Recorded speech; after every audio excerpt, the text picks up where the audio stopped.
are again, following on with this theme on Rosie.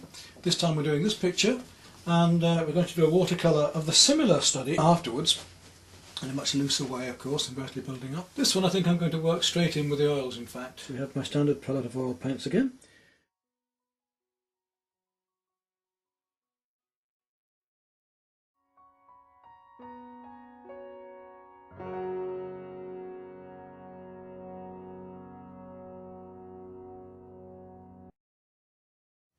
And from that we're ready then to work straight onto the canvas a la primer. I'm going to work on this lighter area first here, using this photograph, another in the series of Rosie, but this time I want a lovely effect of light. I know we had a nice summer's day last time. I don't want to do the bright summer's day here quite so much this time, but a vibrance of light, possibly an early morning scene or getting towards evening, but that level of light where she's just glowing more evenly, there aren't quite such strong shadows. Let's see what we can do with that. We'll start with the sky in the background and then gradually blend down and use a lot of broken colour in this painting. Another way, when I say broken colour, I mean I'll be using one colour over another or next to another to give a vibration, as in the pinks against the light blues against the creams, rather than just mixing those colours together. Let the eye mix them.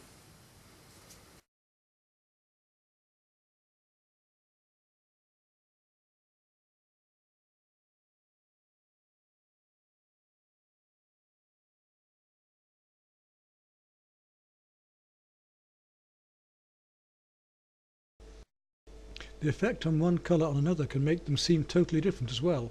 Look how much brighter the purple seems against the yellow here than it does against the blue. If we're doing a beach scene, that can be very, very obvious when we're using shadows of purple in amongst the yellow sands. Here the yellow looks much brighter against the blue than it does on its own against the white. Here's possibly a more clear example of what Constable did when he put the red little figure into the landscape.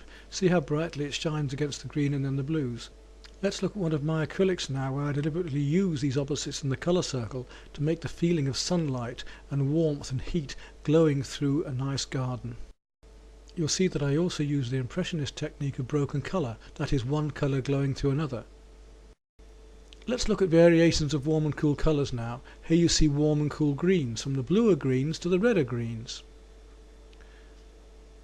Next we look at blues and how they can become warmer, so we go from blues that are cooler and more turquoise through to the blues that are more purple and red, which is the warmer.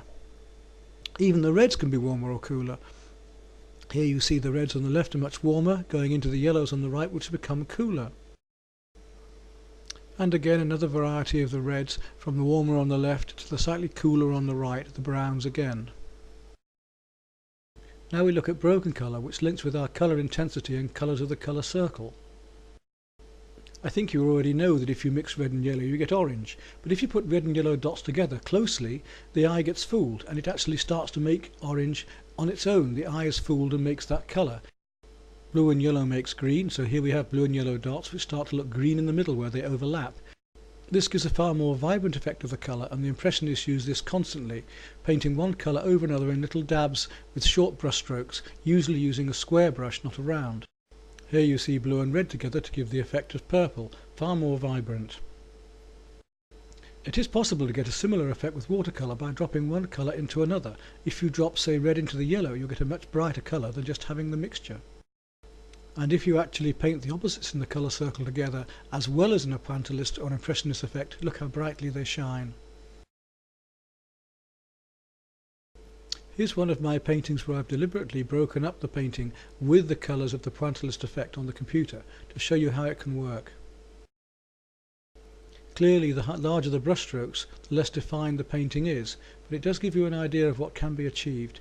Now here's a painting I've done with exactly the same technique, using that pointillist broken colour effect and the opposites in the colour circle to give the feeling of heat and warmth.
Well, hopefully you can see the broken colour effect now, and we're just finishing off this painting. You're working very directly in pasto, fat over lean, like here the fat paint over the thinner paint underneath. Even though we're working with wet paint into wet, by using the brush delicately we can drop the paint in one next to another and get this broken colour effect we described earlier. So it's just a matter of finishing off now with a little bit of the very light colours around here, just to really get these effects of shimmering light just finishing off. And we're going as white as we can go now, just to get the sparkling effect of light coming around as it is across her shoulders. So to add a few more little sparkles of light coming on back into here. A little bit of very light cerulean blue. So here we go, and we stand back to the picture and have a look at it again and we say, well, does it need a bit more? And there we are, I think we're about done.